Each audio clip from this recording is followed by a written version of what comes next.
Bonsoir. Est-ce que ça fonctionne? Oui. Bonsoir.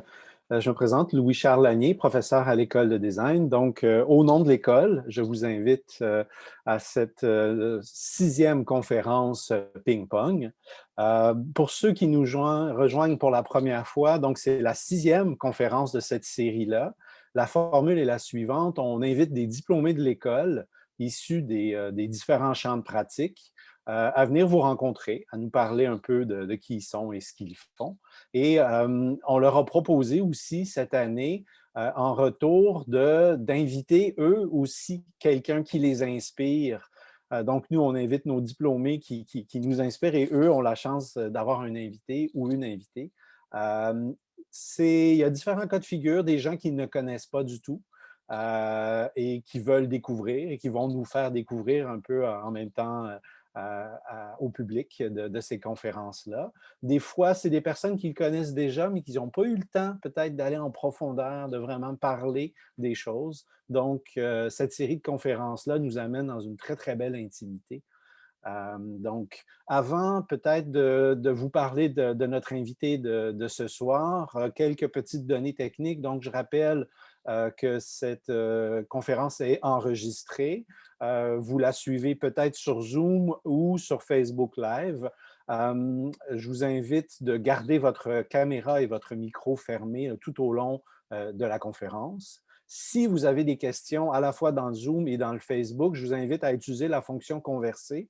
On va colliger ces questions-là et on va s'assurer on va tenter plutôt d'avoir une période de discussion où on pourra soumettre vos questions à nos invités.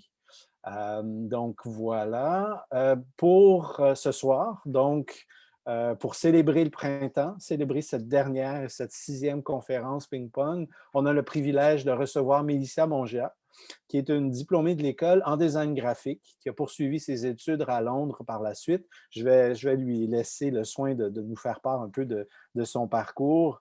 Elle travaille elle est fondatrice et directrice de création au sein de Daily tous les jours, une agence qui nous surprend à chaque fois dans leurs projets.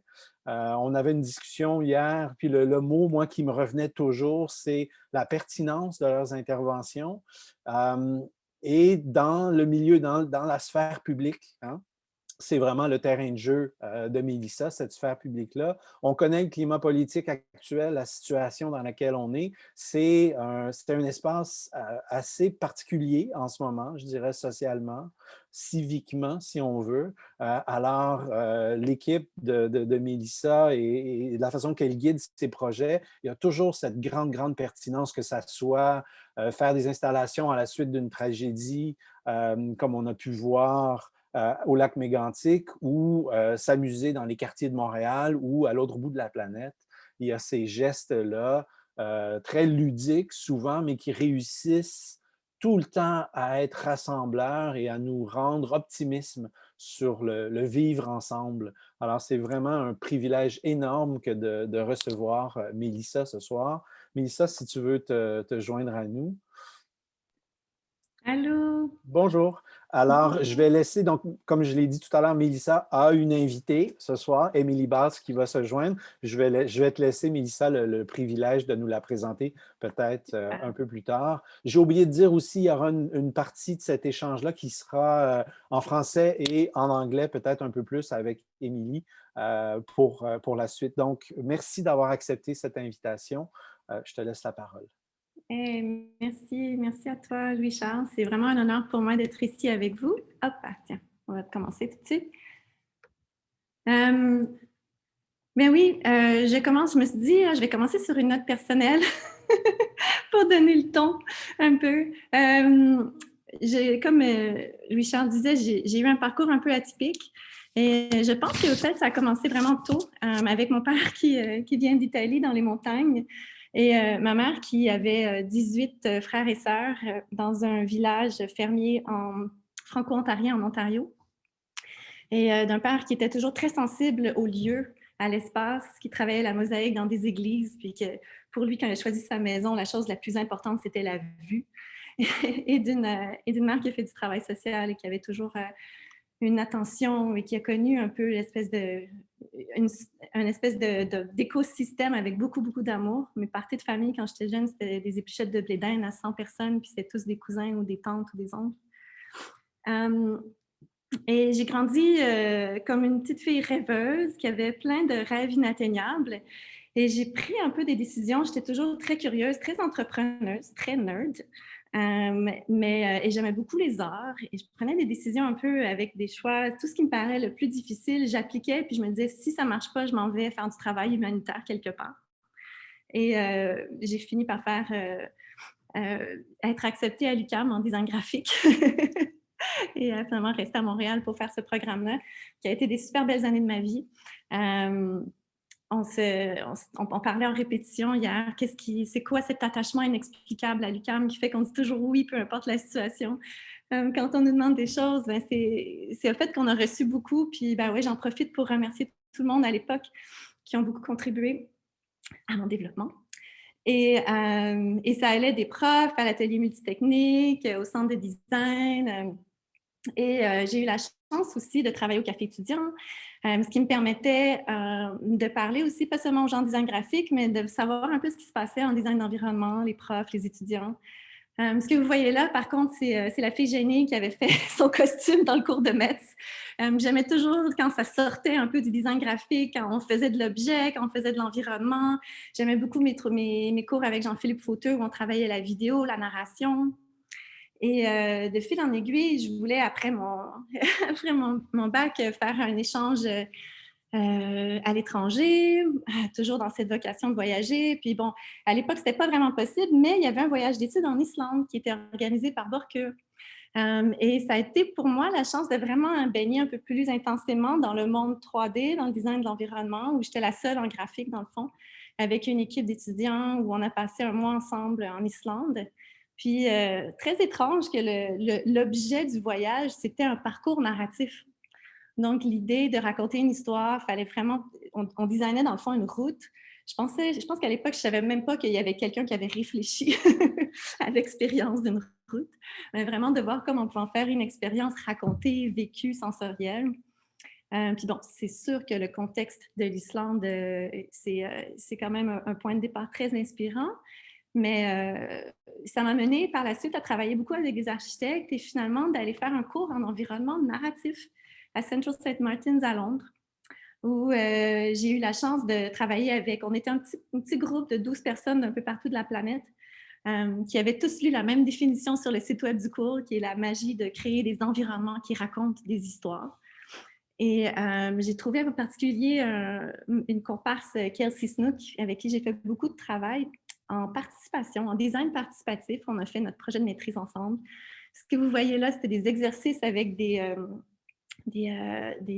fireworks où on faisait des cadavres exquis, on donnait des instructions aux gens. C'était très performatif, puis c'était essayer de voir comment on pouvait créer des créations collectives à travers la participation de tous et chacun. On aimait ça parler d'être co-auteur et d'engagement.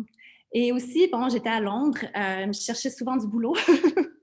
Et un été, il y avait comme la job plate qui donnait aux étudiants dans mon programme, qui était au fait, le programme était quand même très bien relié à l'industrie, dont le Southbank Centre, avec le Royal Festival Hall, qui est comme la place des arts, qui en 2005 était fermée du public. Donc, ça créait un gros trou dans Londres et tout couvert de palissades. Et ils nous demandaient de faire quelque chose, peu importe, sur la palissade pour animer un peu le lieu, le long corridor bleu. Et ça amenait à une série de projets j'ai poussé un peu la participation en jouant avec des technologies interactives. Je ne l'aurais jamais fait si je n'avais pas été avec Arlete Castelo, qui était pas peureuse du tout à l'idée de jouer avec ces technologies-là dans l'espace public, dehors. On avait trouvé, je ne sais pas trop comment, Broadcraft qui avait fait la programmation.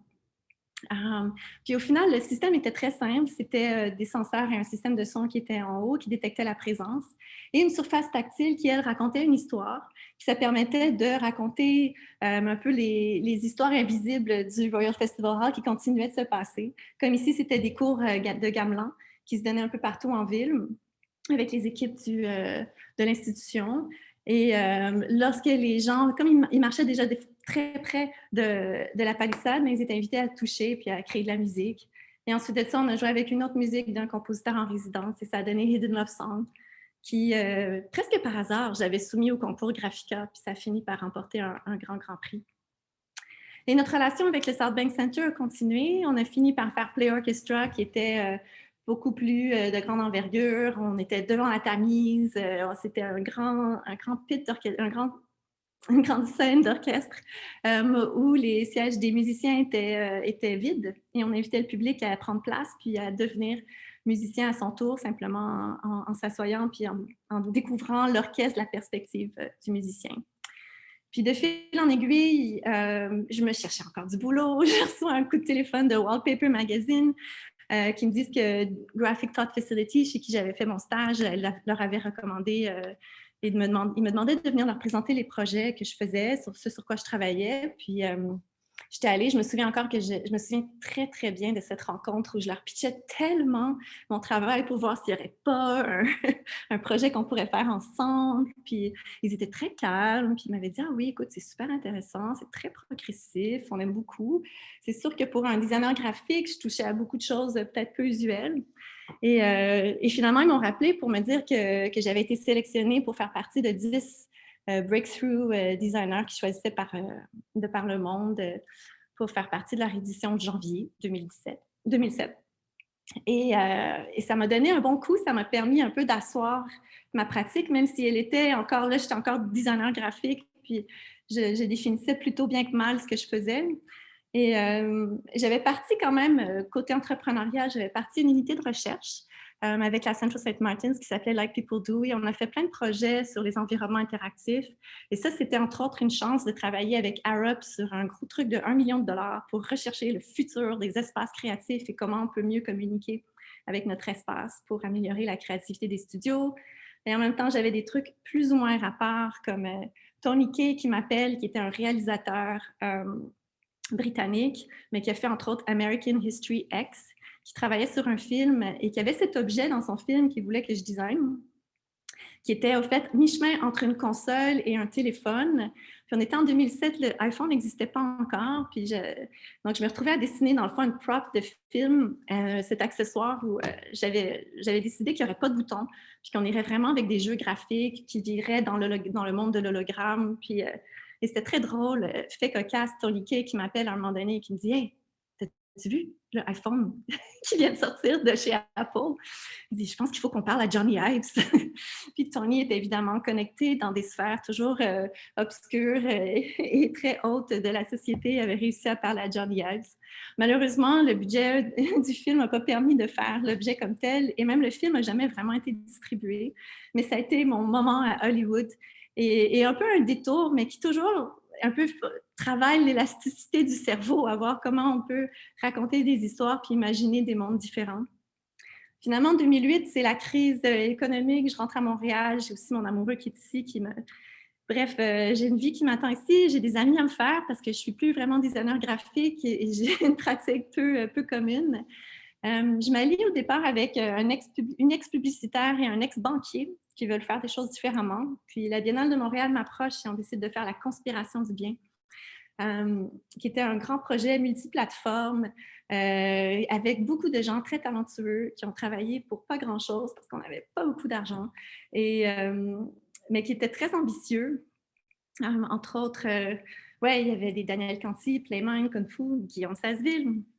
Et je me souviens encore qu'on installait ces boîtiers sonores sur la rue qui allaient donner des douches sonores de messages envoyés par les gens, de bienfaisance.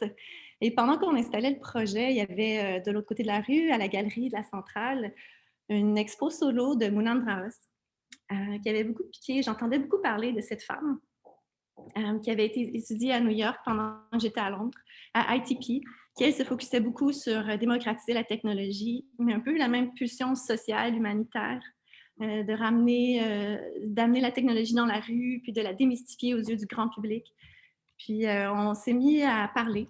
En fait, elle travaillait dans les studios de Playmind, donc on a commencé à travailler ensemble, entre autres sur le projet Artéviscope avec Amuse, le petit studio qu'on avait commencé. Finalement, avec Amuse, ça n'a pas marché. Mais Mouna et moi, on travaillait super bien ensemble. Donc, on a décidé de commencer à travailler ensemble en se disant qu'on allait commencer sans nom, sans studio, sans carte d'affaires, sans logo, juste projet par projet. Puis, le quartier des spectacles commençait à aménager, à réouvrir ses espaces après plusieurs années de revitalisation urbaine. Et il nous avait donné le parterre c'était un événement pour encore un brief un peu spécial où il fallait faire un événement pour le maire qui allait couper un ruban pour inaugurer l'espace. Et on avait fait plutôt un musée des possibles qui invitait les gens à imaginer qu'est-ce qu'ils aimeraient faire, qu'ils aimeraient rencontrer dans cet espace.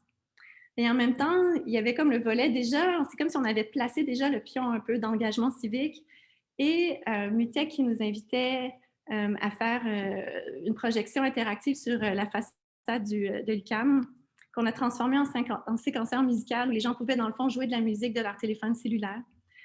Et là, c'était plus le volet technologie interactive, infrastructure urbaine réinventée qui venait en jeu et ça a été le début de grandes histoires. L'année suivante, on a gagné un concours organisé par Northern Lights avec Steve Dietz, où avec Alexandre Lampré, on avait fait un chant de microphone, Giant Sing-Along, qui invitait les gens à chanter ensemble. Et on a découvert quelque chose qui était vraiment magique. C'est comme à l'opposé du karaoké, où c'est pas à propos de la performance, mais à propos du collectif. Et c'est un projet qui a voyagé beaucoup. Ça ici, c'est en Australie, à Gold Coast, pour les Jeux du Commonwealth. Un autre projet emblématique, c'est nos balançoires musicales. C'était un peu fou, puis vraiment mal calculé d'installer 21 balançoires sur des structures qui étaient faites pour recevoir des expos ou des stands à t-shirts. Mais ça frappait l'imaginaire et finalement, ça fonctionnait. C'était aussi un peu comme...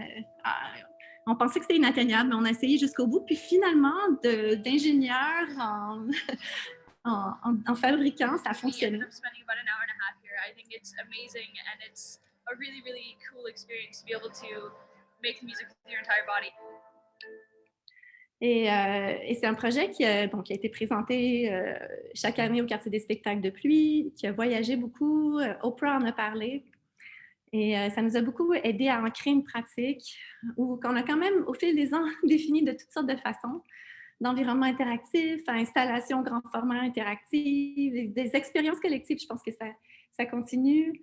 Mais récemment, ce que l'on aime bien, c'est dire qu'on réinventait le vivre ensemble pour le 21e siècle.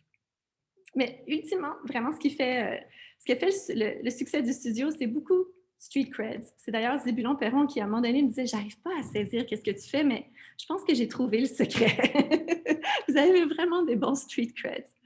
Et plus récemment, il y a Paul Kaltfleisch, avec qui on travaille, qui est un client et un collaborateur, qui décrivait notre travail comme « infrastructure for the human spirit ». Et on trouvait ça très beau, en fait, de voir comment les villes, on peut venir ajouter une couche humaine dans notre environnement collectif, dans le bien commun. En parlant d'infrastructure, il y a notre projet de Pearl Divers qui a été fait à Dubaï, qui est une infrastructure, un pavé interactif qui permet aux gens de faire de la musique avec leur ombre. Donc, il y a toujours un volet de voir avec la technologie comment on peut venir ajouter de la magie et connecter les gens par la musique. On aime beaucoup travailler avec la musique, comme vous pouvez le voir. Et ici, ce qui est bien aussi, c'est que c'est un projet que maintenant que l'on travaille, où on l'avait fait originalement à Mesa, en Arizona. Ici, à Dubaï, on a refait un pattern différent pour le sol. On a refait la trame sonore pour raconter l'histoire des pêcheurs de perles. C'est une tradition locale. Et on vient chercher une saveur qui est plus ancrée dans les communautés locales. La nature, oui, la nature. Papa, les montagnes. Toujours important de ramener la nature en ville, plus que jamais maintenant. En plus, on l'a vu récemment, l'important, puis on commence de plus en plus à parler de reforestation urbaine. Ça ici, c'était à Houston, c'est Hello Trees, c'est un système de messagerie poétique pour communiquer avec les arbres et ralentir le pas dans la ville. D'autres formes de narrative, c'est Amateur Intelligence Radio, qui est une radio robotique qui se cache dans les murs et dans du mobilier d'une gare, qui est en fait une radio communautaire qui raconte des histoires locales puis qui met un peu de vie dans les salles d'attente. Et sinon, McLarena, qui étaient des chorégraphies inspirées des films de McLaren, qu'on avait présenté au quartier des spectacles, où dans le fond, une chorégraphie collective faite par des passants qui se prêtaient au jeu dans un container transformé en studio. Puis on a refait aussi, ça c'est à Singapour, où on a travaillé avec des chorégraphes locaux pour voir comment la danse pourrait être transformée là-bas, et puis amener les gens à bouger de tout leur corps dans l'espace public. Et parfois, ça se passe aussi à l'intérieur. On se note quand même pas les galeries, c'est souvent des opportunités d'explorer davantage. C'est le projet I Heard There Was a Secret Chord fait pour le MAC dans le cadre de l'exposition sur UQAM, qui était ici, qui nous a permis de pousser la technologie communale dans une expérience métaphysique. Ou Alléluia, qui est une des chansons les plus écoutées de Leonard Cohen. On faisait ici une espèce de visualisation sonore pour tenter de connecter tout le monde qui écoute la chanson en même temps. Il y a en général 400 à 1000 personnes qui écoutent cette chanson. Donc, il y avait une chorale qui fredonne Alléluia et le nombre de voix et le nombre de personnes connectées en ligne. Puis, le fredonnement, mais c'est tout à propos de qu'une chanson nous habite. Et de faire vibrer une chanson de tout son corps. Et lorsque les gens prenaient le micro, ça permettait de la plateforme sur laquelle ils étaient de vibrer pour augmenter la connexion à la chanson. Et c'est un projet qui a beaucoup voyagé. Et ultimement, je pense que une des grandes fiertés à Mouna et moi, c'est les projets, c'est sûr, mais c'est beaucoup l'équipe qui s'est formée au fil des ans, puis l'espèce de quotidien, le tous les jours, de daily tous les jours, qui est toujours beau et poétique et plein de cohabitations étranges avec des objets géants dans le studio, des séances de prototypage un peu bordéliques qui finissent par avoir du sens. Et aussi, comment le studio, au fait, c'est beaucoup la ville, c'est beaucoup dehors, où on finit par travailler, puis par explorer. Et dans les débuts, quand on n'avait pas encore trouvé Daily tous les jours, on aimait ça s'appeler Living with Our Time, qui était le nom de notre portfolio en ligne. Et c'était pris d'une phrase de Henri Chopin qui disait « Loin d'être expérimental, nous les artistes, au fait, on fait simplement vivre avec notre époque. » On trouvait ça super intéressant, autant pour des propositions pour l'espace commun et tout ça, mais aussi le genre de studio qu'on est en train de faire, puis de voir comment il peut être plus flexible, plus adapté, plus humain, entre les villes humaines, mais aussi le travail, la vie de tous les jours humaine. Et c'est sûr que dernièrement, Mouna et moi, on a des enfants. Pendant longtemps, on parlait de 2 femmes entrepreneurs qui ont un studio. Et c'est sûr qu'avec des enfants, c'est quand même des réalités qui sont belles parce que mon petit Léon a travaillé partout, il a testé des senseurs, il s'est posé beaucoup de questions sur ce que fait sa maman, puis il s'est retrouvé dans des ateliers avec son grand-père à tester des prototypes. Mais ultimement, c'est un peu ça aussi la vie. Qui a été testé davantage il y a 1 an, quand tout notre système de village respectif de tout un chacun est tombé un peu et disparu avec la pandémie qui est arrivée. Et le studio a quand même été beaucoup ébranlé. Du jour au lendemain, tout s'est mis à figer. Puis encore là, ce qui a été beau, ça a été de voir l'équipe un peu où on s'est vraiment rassemblés. C'est tenu fort, serré, solide. Et on a commencé un travail de recherche pour comprendre qu'est-ce qui se passait, puis de voir les impacts sur le futur des espaces publics.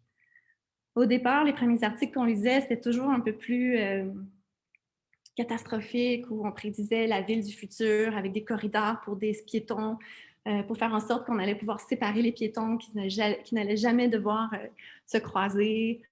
Puis on parlait de la touchless city. Et puis très vite, on s'est rendu compte au fait que plus que jamais, on a besoin de contact humain, physique. Si on ne peut pas se toucher, au moins se voir et s'assurer qu'on garde un tissu social. Et en fait, l'espace public est voué davantage à se renouer et qu'il fallait garder la sociabilité des villes, qu'une ville sans humains, ce n'est pas vraiment une ville. Et que ce qui est fondamental aux humains, c'est leur sociabilité et leur connexion et la joie aussi. Donc, on s'est mis à s'amuser avec les contraintes de la pandémie, entre autres ce qu'on peut voir ici avec le projet Marche, Marche, Danse, qui va être présenté à la Place des Arts cet été, entre autres.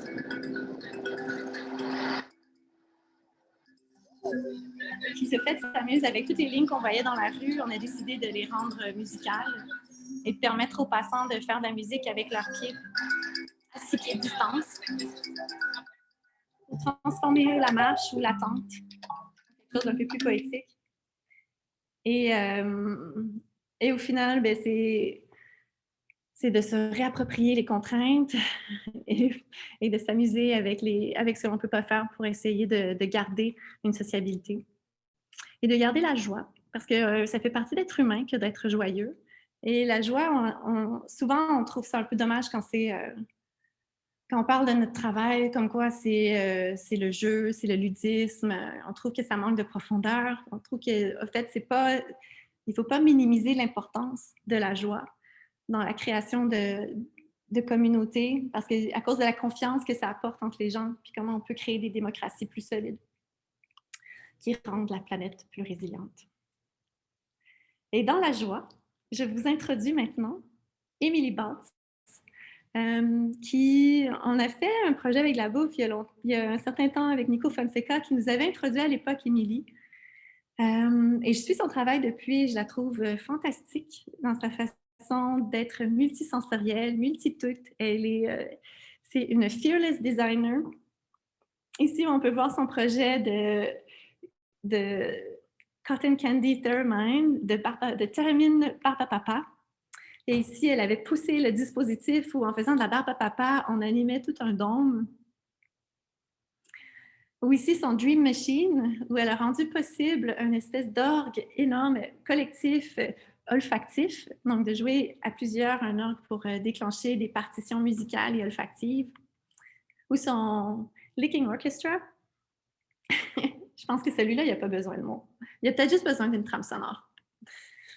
Et ici, son Eat Kitchen, j'ai des notes, Eat Tech Kitchen du futur, où, entre autres, il travaillait différentes façons d'utiliser la technologie pour accéder à des différentes expériences sensorielles. Et maintenant, je vais arrêter de partager mon écran pour inviter. Ah oui, c'est ça, il faut que je sorte sur full screen. Allô! Bon, disclaimer. Hello. Hello. Hello. So, je suis une grande fan, tu le sais, mais aussi on se connaît. Mais j'en parle jamais de job parce qu'au fait, on a des garçons qui ont le même âge et qui se voient souvent. Tu as été longtemps basé à New York and you just recently moved to Montreal and we're super happy about this. But we always talk about hours of sleep and food. And I thought it would be super exciting to actually talk about what you do. And I find there's so many overlaps. And you've also helped me in my work and helping me either find people or find answers when I had so many questions about what the hell are we doing right now? Why is this relevant? Maybe we can start by you talking about your own parcours, how you ended up. Yeah, well, thank you also for everyone, to UQAM, to all of you listening. Also what a treat, Melissa, to hear you talk about your work. We are mired too often in strollers and children. So really refreshing and a good reminder in these times that your example of championing creativity above all is just so inspiring. I think that it also revealed to me that we share sort of similar nonlinear like doodles to get to where we have been. I first actually studied screenwriting and contemporary dance. So I did a film studies program. I'm half American, half French, but I did all of my studies in the US. And yeah, I thought I would make movies and I thought I would be a Martha Graham dancer. And I didn't do either one of those. But I think they really informed this idea of storytelling and like new frontiers for storytelling that I've always been really interested in. And I know that I've always wrestled against traditional formats, any kind of institution. Maybe it is my American side that wants to provoke and everything, but it could also be I don't know, it could also just be me. But I think that was always interesting to me. I was interested in how we told stories in culture as people, and also how we experience them as humans. And I think our bodies are obviously, the primary way that we interface with the world. I often think of our bodies as our human technology.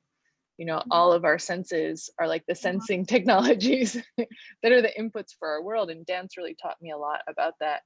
And screenwriting taught me a lot also about how we write stories and share them, throughout time. So I left university and I did neither one of those as a job. And I decided I would photograph instead, because I was also too entrepreneurial and ambitious to want to wait to make stuff. So photography offered me a way to start working for myself. And so I worked in photography, and I waitressed late nights in New York City, which, if anyone ever wants to do that, I highly recommend. Is a great, exhausting job for when you are in your early 20s.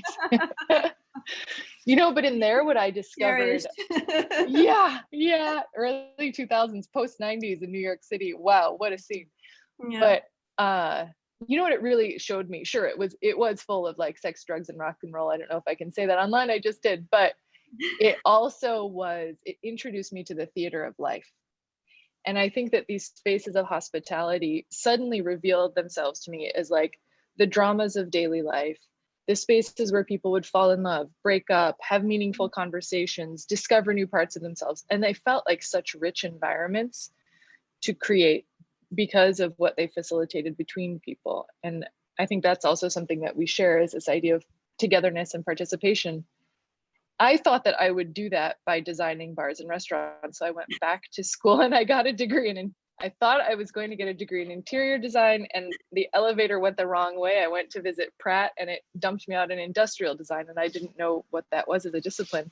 But people were making boots that would go to the moon and like hair dryers that could fly. And it was, wow, so much more delightful. So after learning to draw and make models, because I didn't get accepted at all at first, I did a year of continuing education while waitressing and taking photographs. I did a master's in industrial design at Pratt Institute. And j'étais vraiment mauvaise. Je pouvais pas dessiner. J'avais aucune idée de typographie. It was like, I was a terrible designer. I want everyone to know that. And then I got better. You have to know that we have an American intern who went to Pratt, and she was like, whoa, Emilie Baltz. Oh, she's really good. But Pratt talks to you in a very good way. Yeah. Oh, that's great. I love it. It was a wonderful school. It really changed me. It introduced me to, the principles of design through abstraction first, which was really wonderful because it's a Bauhaus-based program. So really classic ways to get, and it's such different language, which was totally frustrating because my way had been about words, words are the body, and this was really different. But I ended up doing a thesis on food as a material for design. My thesis advisor at the time was this man, Alan Chachanoff, who was and still is the acting editor-in-chief of core77.com, and also now runs the School of Visual Arts Products of Design MFA program. And he boldly said, you can do a thesis on like something practical, like make a better kayak, or something that's personal. So, I don't know much about kayaks. Yeah. So I thought, why not explore something that has always been very close to me as a person and to all of us as people. Food is, one of the most celebrated and problematic materials in this world. Definitely. And also our only multisensory material in the world. And so I did a thesis specifically on the American context, why Americans eat the way that they do. And it was speculative, and I did a lot of research and made speculative objects, and really explored my culture and human behavior, and came out of that in 2005 with a body of work that was sort of burgeoning as the field of food design was growing. And then, to be very honest, I did nothing with it. I got a job in Paris, and I worked for Avec, and I made vases and bowls and jackets and cell phones, and I worked as an industrial designer and rode my bike a lot. And then I fell in love and came back to the US and worked in some agencies, and then started to work again with the chefs that I knew and helped. There actually did open bars and restaurants. and that grew, and my food work came back in, and then I discovered interactive technology and started putting sensors in things. And so we find ourselves here today. Yeah, that's a long and short answer. Yeah, I feel when interactive technologies came in, it's as if the film came back into the space, like kind of new possibilities and kind of those real tricks on life you could play, and make fiction happen a little bit more. Yeah. Oh, good way. Like the jump cut could occur in real life. You know, your ice cream suddenly can be licked. Like where is the parallel universe? I mean, it can make music when it is licked. Yeah. Yeah, that's a really wonderful way of saying it, I think. Do you have any background in music? Why music? Is it because music makes you dance? Do you see music as the base? Or? I mean, I've always wanted a band. I'll give you I'll give you two answers, which are both equally true. One is that I also trained in classical voice. So I trained in opera for about 9 years and loved it. Like the bliss of singing. Yeah, 9 years. I won't sing for you today, but I can at any moment. It was incredible. It was amazing. I never followed it again, you know, the joy of it. So I've always really loved the voice and music, and no one in my family is musical. In fact, they're all tone deaf. So it was an anomaly and interesting for that reason. The other part is that I feel the best, physically, I feel the best in musical environments. It feels so freeing. It feels so natural, so primitive also. But more than anything, what I really love about music making is that it requires you to listen and to play together, quite literally and, you know, conceptually. And those are principles that I think as human behavior, I want to champion more in the world. Like the more that we can listen to each other, to be in tune with each other, to harmonize, as well as play together, I think are all concepts that music making, specifically music making, asks of us. And that I think is what it was hard for me to learn that. It still is to this day. You know, I can't read music, but I can sing well. But I think that those concepts are attractive to me. And for that reason, I'm really drawn to creating instruments as acts of play and music experiences for that reason. Yeah, we also, at the studio, we often wonder like why we always do things musical. At some point we were almost on était complexé, like we're like, oh no, we're not going to do another musical thing. Like we've already done the musical things and the musical this. And then at some point we're like, no, tant pis, let's just make sure it makes music, because music's awesome. and there's also the pre-linguistic aspect of it, that especially in public space, when you don't necessarily have people speaking the same language, necessarily have the same background, there's something really strong with music that just connects people across all stuff.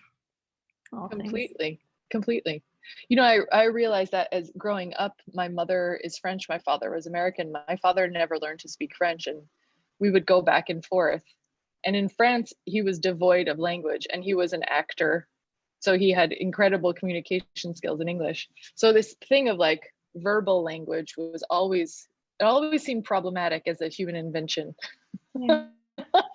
Like, why would you make this thing that not everyone can share? But music, you know, in moments, eating food together, like these universal experiences of peopleness.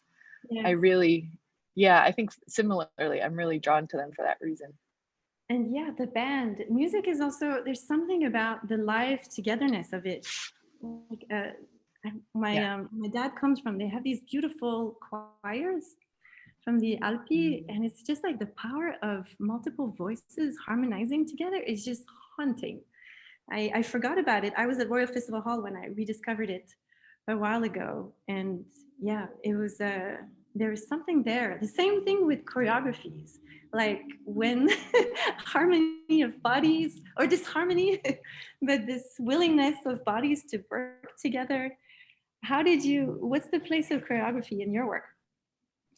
Well, I think creatively, it's where I start usually. I ask how our bodies engage with something. More often, even than the concept, is like, how will this feel? How can we do it? What are the actions or the behaviors that are being asked of a body?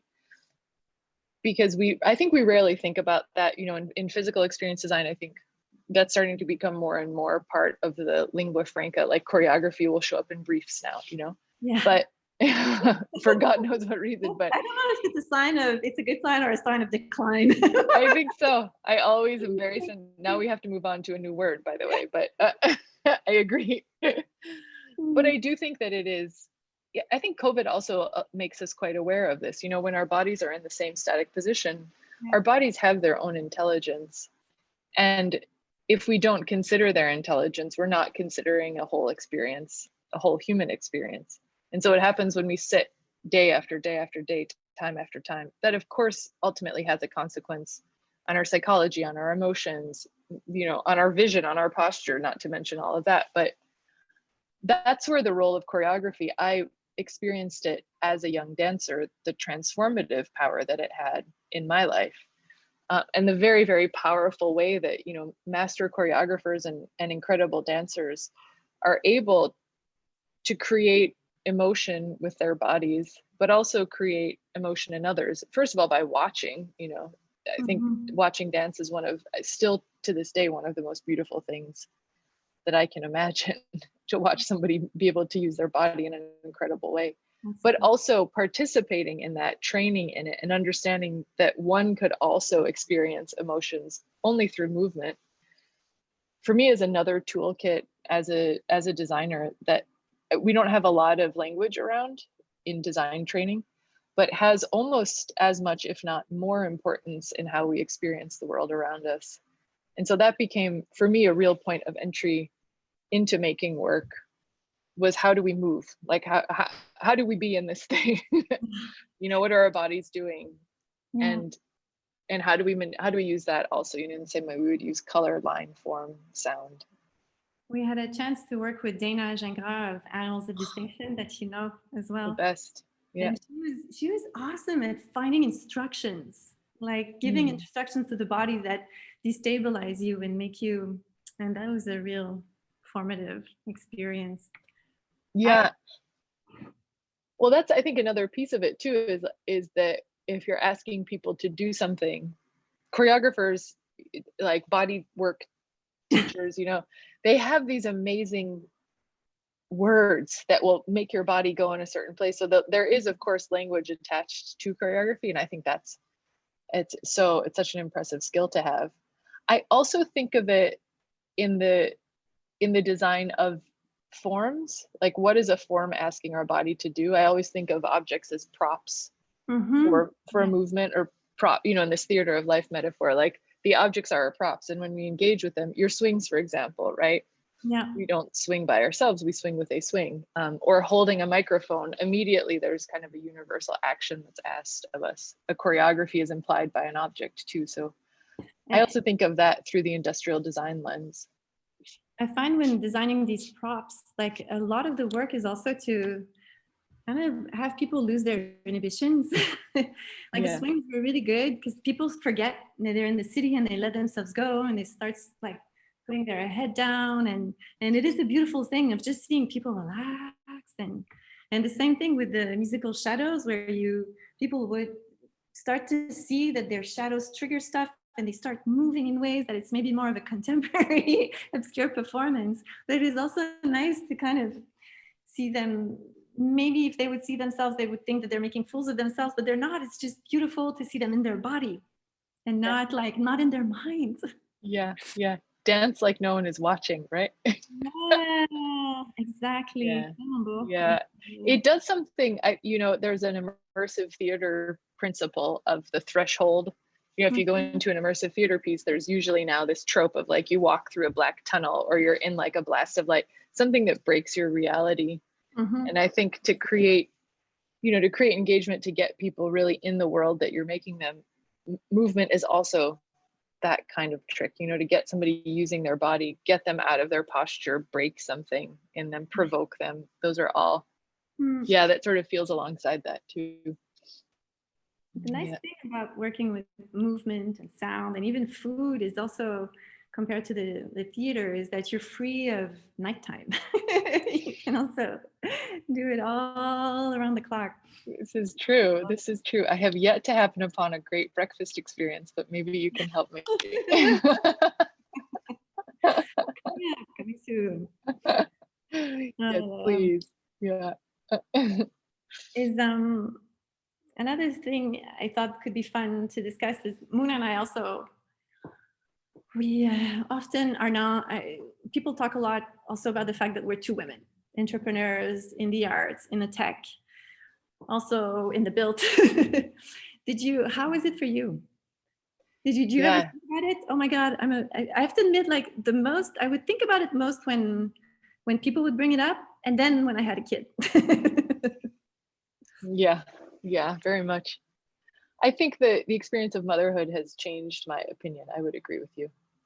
That I also think that there's the culture that I grew up in, the privilege that I had of having the parents that I had who were not gendered in any way, were really supportive of whatever I did and just championed my interests and desires. So I think that was a real privilege if I look at it too. So my lens onto what it means to be a woman was very much crafted by the culture that I grew up in. So I never considered it, I never considered it or thought about it. And there also wasn't as much cultural dialogue around it. Mm-hmm. I grew up in the 90s and even early 2000s. I feel like now there's this wonderful gift of being able to talk much more discursively about gender. And so we're aware of it. So I think that, of course, along the way, if I look back, there are things that happened, jobs that I didn't get, ways that I was treated because I was a woman, but they were not evident to me because I also wasn't sensitive to them. I think that the real difference that I have experienced is in motherhood, is that I think that there's like this kapow of, oh my goodness, I have a certain biology. Like the human body has not evolved. Our civilization evolves, like we have theoretically gender equality, but our bodies don't. And that for me it's the first palpable time or moment in my life where I have really had this experience of womanhood. And that goes everything from like weird aches and pains to actually emotional experiences of asking myself what kind of mother I want to be, what it means to be. Do I want to spend more time with my child? Where is work? It opens up, I think, a whole well of questions that I do think are unique in some ways to women. I don't want to say that, that men don't have this, but I think for me, it's the first time where I have been like sort of, slapped across the face and been like, whoa, it's a different experience for you. Oh. What do you mean? Yeah. Not equal? What? I can't do this? I cannot? This is not possible? No. I know. Yeah. And I do think that it is on the emotional spectrum. I don't think that it's like I can't lift that chair or wire this board.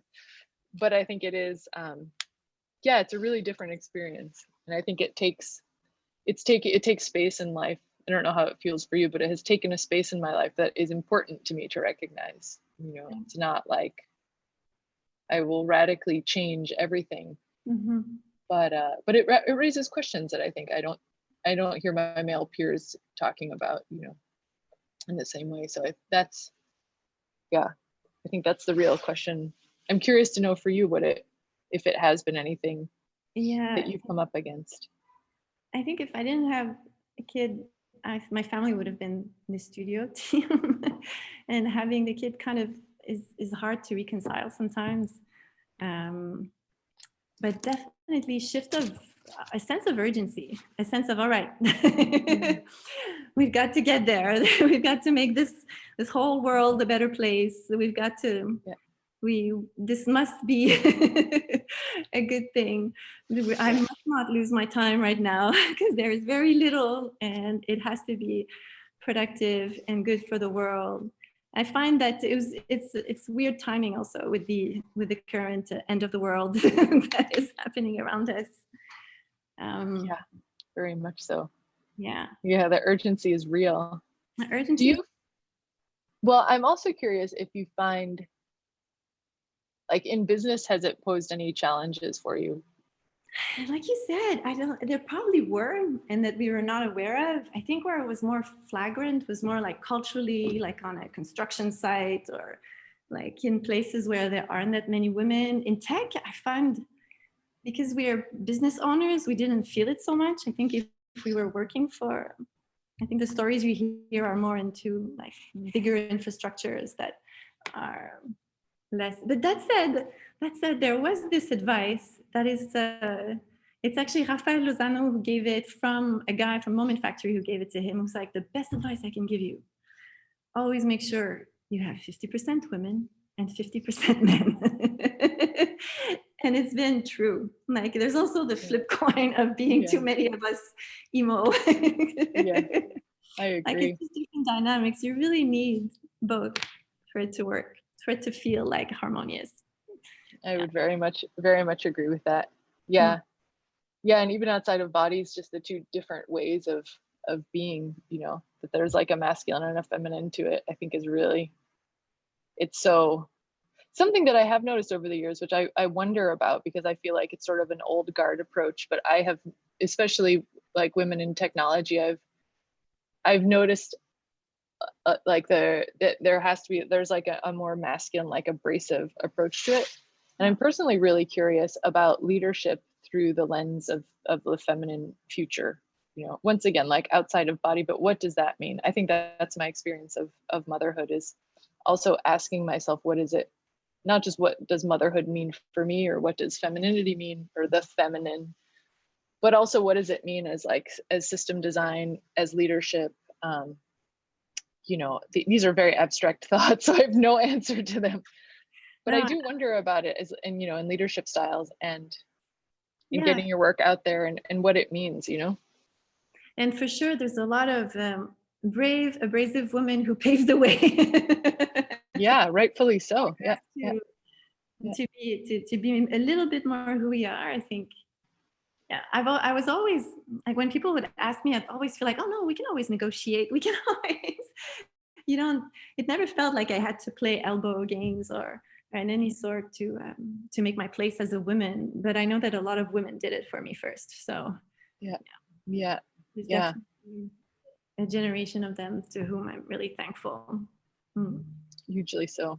I know it's really a gift to be able to stand here on screens and talk to each other today for that reason. Yeah. Yeah. What a year it's been. I don't know about you. At first I had a moment with everything happening around where I thought our work was so trivial. And I was like, who cares about music? We need to end the systemic racism, and we need to be more serious about climate change and all these. I don't know, how, if you've been through the same. Now I feel better. I understand my place in the ecosystem of solutions. But I still feel like it's as if the bar went a little bit higher. Yeah, I very much agree with you. I think it also, I don't even think that I'm at the point of looking back yet, because I still feel in it, the experience of COVID and the pandemic, and I feel like, and it's not over. No, and it's definitely not over. But I think for the last few years, I've been searching personally for more purpose and meaning, you know, and I think that has been, I have a deep belief in the arts. I have a deep belief in creativity and invention, you know, as it specifically relates to the human spirit. And I loved this quote that you shared also, you know, infrastructure for the human spirit. And I think that, thank you. It was really just so well said. And I think that there's globally just been such a reset of understanding what the importance of that, you know, outside of economy, outside of politics, just the value of human relationships and how that fabric is actually constructed. For me, the experience of COVID has revealed that in a very mechanical way. Like, I can't go to the coffee shop. I can't see my family. I, you know, aside from you, don't see friends. And you at distance, of course, you know, like, it's these moments that, I'll use one project example, the cotton candy theremin. I had this I dated this guy once who looked at me and he would smoke these like tiny little cigarettes, and I have to do this, and I will not tell you who it is, but I have to do the impersonation. You know, he would smoke these little tiny cigarettes and he looked at me and he'd go, Emilie, you are fluff. And I was like, what an insult is that? Why would you say, have you ever read Hesse? And he's like, he's like aside from Siddhartha? I'm like, no, I read Siddhartha, but not beyond that. He said, well, if you ever had, you would understand that this is a compliment, that fluff is what stitches societies together. You know, and that was now almost 10 years ago. And I've always kept that sort of in my back pocket, you know, both as like the worst compliment I've ever received, but also as something that I start to feel now has more and more truth to it, that the things that we believe to be superficial, you know, the spinning of cotton candy, for example, became a metaphor for that project of the spinning together of so many different disciplines. Mm-hmm. And the joy of being able to do that, of being able to work with those specific people, with Philip Sears-Zaga and Charlie Whitney and Ant Food Studios and Dave Scheinkopf and like all these wonderful people who came together to make that, you know, in the delight of discovery and of creativity. And I think that those are all principles that I extract, you know, and that I feel have more and more and more value today, more clearly for me personally, that I'm realizing that my well-being, my family's well-being, and therefore our society's well-being really does depend on these tiny moments. Yeah. To your point, you know, to the joy of daily life.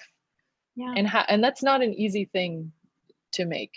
When we're devoid of it, suddenly, you know, the negative space reveals just the importance of it and the importance of doing it well, you know, intentionally, and the possibilities therein, I think are, for me, I feel rekindled. I feel like I can articulate it much better now than ever before.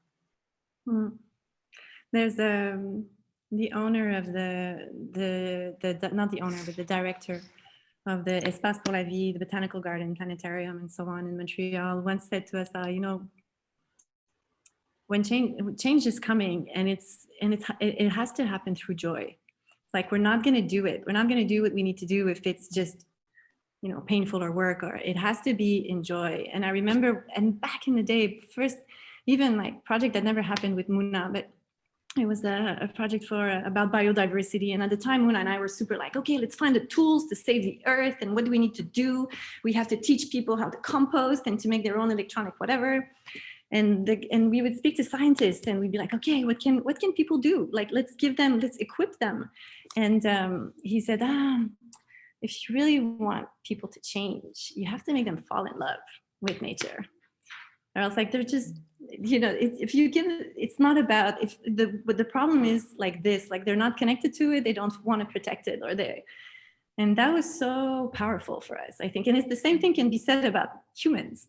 Like, we need a sense of connection to care for one another. And that's where music and dance and the band. Truly, truly is. We still dance. I know that it's 6. I don't know if Louis-Charles, you wanted to, if there were questions in the audience, or if there's not. I see a lot of familiar names in the audience. I would like to thank everyone. I would like to thank Maurice Cloutier for inviting Anne to submit her portfolio to my studio, because she's still with us since. I was like, Sapilon aussi, un gros coucou. Hey, salut. Yeah. Yes, there are questions. I'm going to switch between English and French maybe and sort of try to mix it up. Donc, oui, il y a des questions. C'est très difficile de suivre le dialogue que vous avez avec une question qui casse pas le rythme. On aurait envie de continuer à vous écouter là-dessus. Vous posez beaucoup de questions, mais de ce côté-ci, on voit beaucoup de réponses dans ce que vous proposez. Vous posez toutes sortes de questions, mais en tout cas, moi, je trouve que les réponses, ils sont embodied in you and as a discussion as well. But let me pick up some questions that we've received. Camille asks specifically, Melissa, and I'm sorry, this is sort of maybe breaking the rhythm, but we'll get back to it. Camille ask, crois-tu que ce sont tes études au cycle supérieur à Londres qui ont été l'élément essentiel pour passer de design graphique à design d'expérience? Honnêtement, non. Okay. C'est super à Londres. C'était des belles connaissances. Ça a donné des outils, mais je pense que c'est beaucoup la volonté puis la curiosité. Je pense que de un, l'UQAM, ça m'a permis quand même de mettre une espèce de... Des fois, j'en parle presque comme une maladie de ne plus être capable de voir le monde de la même façon, puis de voir tous les détails de tout ce qui ne fonctionne pas dans les objets et la typo autour de moi.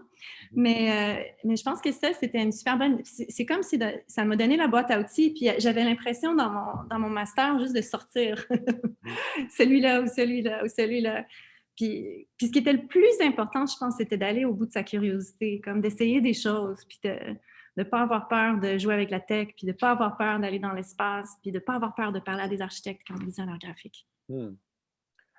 And maybe I can pick up Camille's question and bring it to you, Emily, because you said, "Oh, Pratt, I wasn't sure I ended up in this thing, but obviously you made the most of it, and you kept this great open mind as to what you could learn from it." And the way you talked about it, it was a bit alien at first, but then there was this thing that you discovered.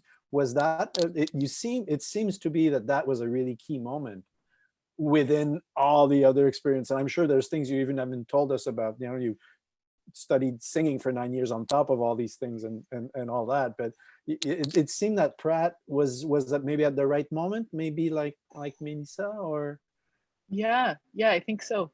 I would also say that I think that experience was rich because it built on my past foundation, you know, and I think that it was definitely, it's always a combination. It's hard to pinpoint that one thing is life-changing. I think that having having curiosity, and to Melissa's point, like going to the end of your curiosity is the best thing ever. Also, being confident in moments of risk.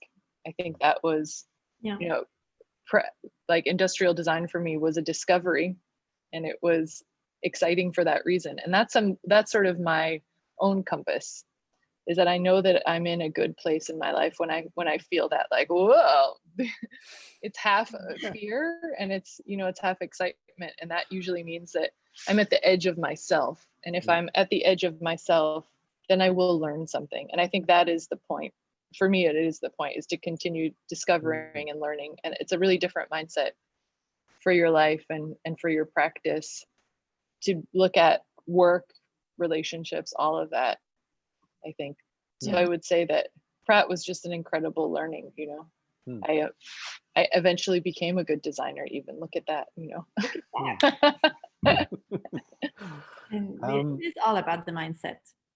Yeah. Okay. There's another question again by Camille, who's and that could be a question for both of you, obviously, about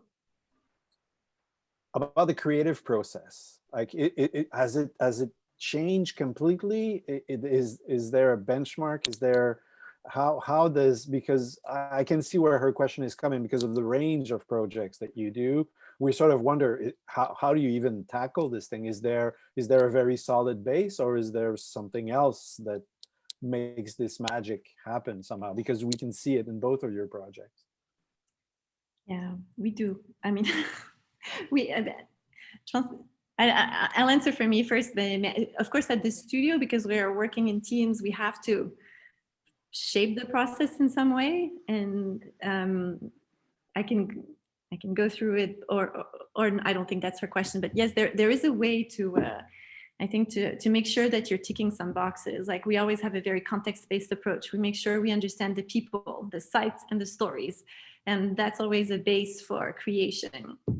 And then we start prototyping. Prototype early, prototype often. Everyone, all the design schools say it, but to actually do it, and to do it all the way with the public a little bit before you go out, and so on. There definitely is it's a process. It's not a recipe, though.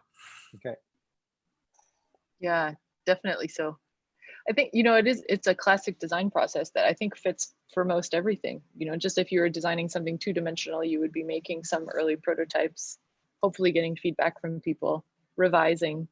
Mm. I think that the design process works for that reason, you know, Yeah. across all different industries. Even when you're making theater or making a dance, you know, or composing an opera, like it will be the same process. I think that I usually also add a sensory dimension to it. So I make something called a sensogram. So within the center, I put what emotion I'm trying to communicate or narrative, you know, depending on what the context of the project is. And then just very simply diagram out what all the different sensory touch points are. So I make sure that I'm always considering, you know, from everything from color to sound to smell to textures. And then I make another bubble around that to start to think about, you know, body and how we're moving. And what you come out of it with is sort of a picture of what it is that you're composing. And I usually keep that up on the wall. So I'm always looking at it and referring back to it, because things also change as you design and develop. And if you have clients, you're also going to be working with another point of view too. So it's really helpful, I think, for me. I think the worst part that has changed in my process is the computer. I'll be very honest about it. And due to workflows, you know, so much is like online and in shared documents, that it takes away the tangibility of it. And I think it's probably also different because I work as an independent, so I'm always building teams. So I'm usually working in remote contexts, whereas I think Daily has the wonderful opportunity to be in studio all the time. So I try to build that in my own studio and try to make as many physical artifacts that are there, because so much gets lost through the screen, specifically with this kind of interactive work. I think presently it's one of my great challenges. I'm directing an experiential project remotely, and it's so challenging for those reasons. So I'm like trying to build the things here, or like sit myself in the right positions, you know, and and you have to, because it's different. Yeah, a huge project about for the future museum in Dubai. Yes, Huge. yes, should be. I forgot exciting. that was on my question list. next round. Part 2. Yeah. Also, if I can ask a question, this might sound like a weird question, but it's something you've both said that I'm curious about, and that I feel in your projects. There's an entrepreneurial spirit in both of the way you deal and with the world and how you approach things. And does that resonate with you? Is it, you take that for granted? But for me, it's a relationship with the world that you seem to both have, and it seems to be a driving force, a way of relating to the world that is really an engaged way of. Is that how you would describe it, or am I reading it wrong? I think when I remember someone who gave me such a precious advice, who was explaining me her parcours, and she was saying, the one thing I protected was my freedom. And I feel that the drive, the entrepreneurial drive is protecting the freedom to live your life the way you want to live, to be able to have the flexibility to work on the kinds of projects you want to work on, the way you want to work with the people you choose, and bring your family along if you want to. C'est sûr que it's kind of an illusion, because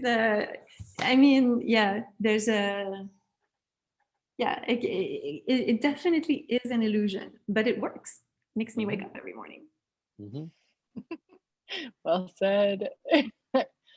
Yeah, Almost. Yeah, weekends agnostic. There's a beauty. I also think of the French definition, entreprendre, you know, to take responsibility for, and that is something that's at the root of entrepreneurship. So I think that for me, I know that the original desire is similarly to have freedom, to be able to express myself. That is like one of the most precious gifts in the world. Along with that comes great responsibility. You know, I think that it's not freedom. I don't think it's freedom. I don't experience it as freedom, but I experience it as the power of choice. And that, I think, is freedom. Like that you are the master and that you have a responsibility to choose over and over and over again is, I think, at the root of human freedom. And that is something that I find very, very compelling and enlivening. You know, it makes me feel alive. And I have one goal for my life is to be truly alive. And along the way, that is revealing itself in all the ways that we are alive, you know, and I'm sure we'll continue to be, but what a gift, you know, what fun it is to be alive. Just that. Yeah. Maybe this isn't so much a question, but you were asking the question, what will be different leadership styles? You know, you were referring to that, and somehow your answer to what is entrepreneurial for me is clearly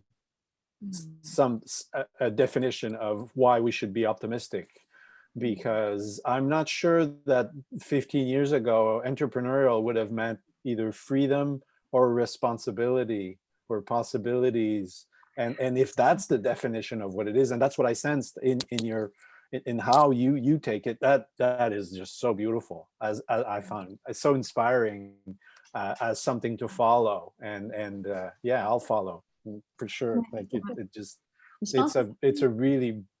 I think it's a very contemporary and a different way of approaching that makes me so optimistic about the future. Wow. Yeah. La définition, une pratique artistique, ça aide aussi comme I don't know if I would feel the same way if my drive was in another discipline, or I don't know. But you chose the one that you have. You could have picked another one. That's the feeling I get from both of you, is that, you know, you could have done anything, and you would have been true to yourself within that, and you would have, because you've both made something that is yours, and that is contributes to the dialogue that is so nourishing for us and so important to you, I think, as designers. Wow. Well, it's very, very kind of you to say, first of all. I think that you hit upon something that I would love to comment on, which is that it's nourishing. And I think that for anyone who is interested in doing this kind of work, you must be nourished by it. And that the experience of living and going through all of the challenges of being entrepreneurial, which also includes great risk, great anxiety, great failure, great exhaustion, you know, all it's, if you put it on paper, it's all bad. I will be totally honest.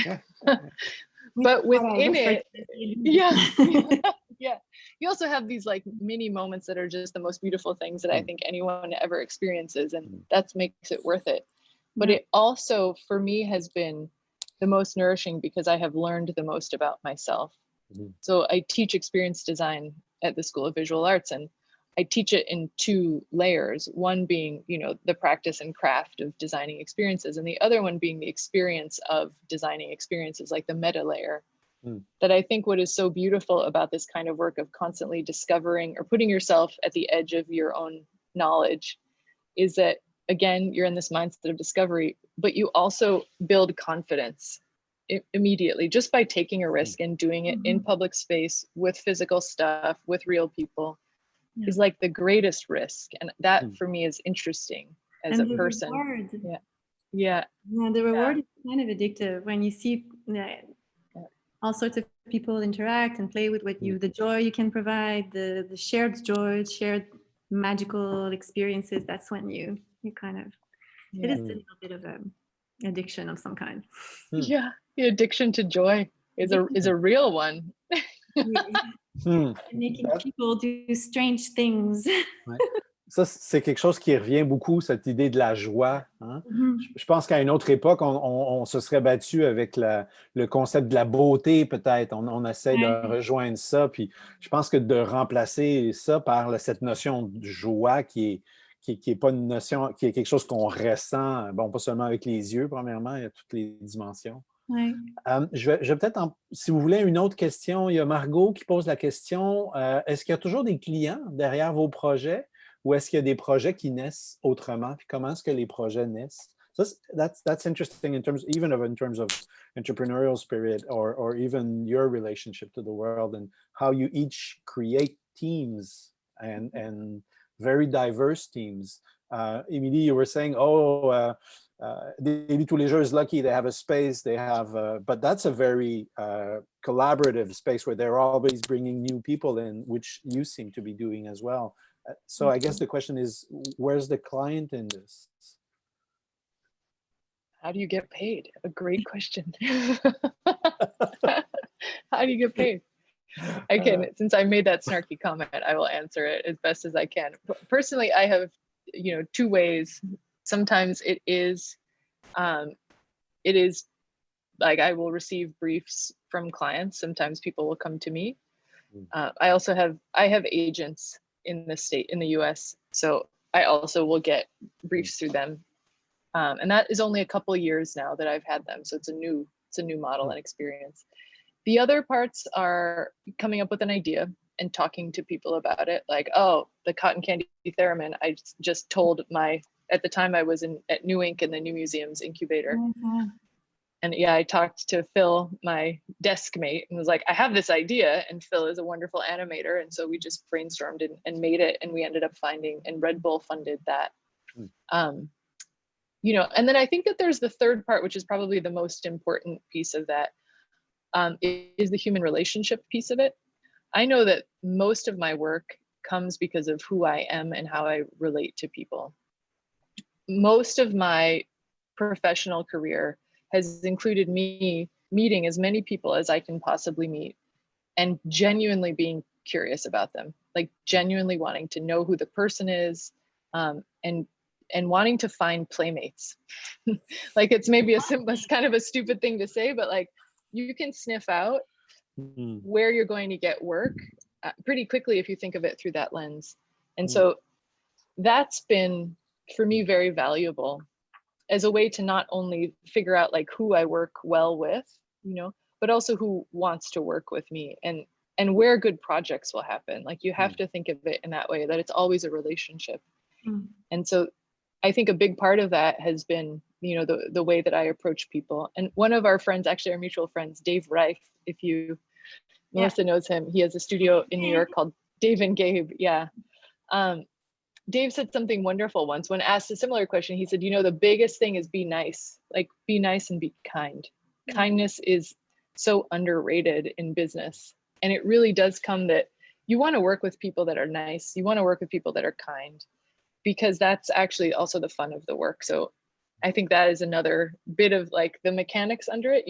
The other way that things happen is maybe a little bit more obvious. People come to you, you come to people, but then how you make it happen, how you win jobs or how you sell jobs, I think has a lot to do with the kind of human being that you are and the kind of manner that you have in making relationships. The kind of connection you can create. Yeah. I don't know if it's different for you, or you feel like the same spirit. I like to play with you. A lot. It definitely resonates a lot. I mean, concretely, Mouna and I, because we came back as these like weird creatures, we had a chance to. Mouna was in the art, we both were like, Biennale de Montréal approached me, and Mouna was in the arts world. We kind of started.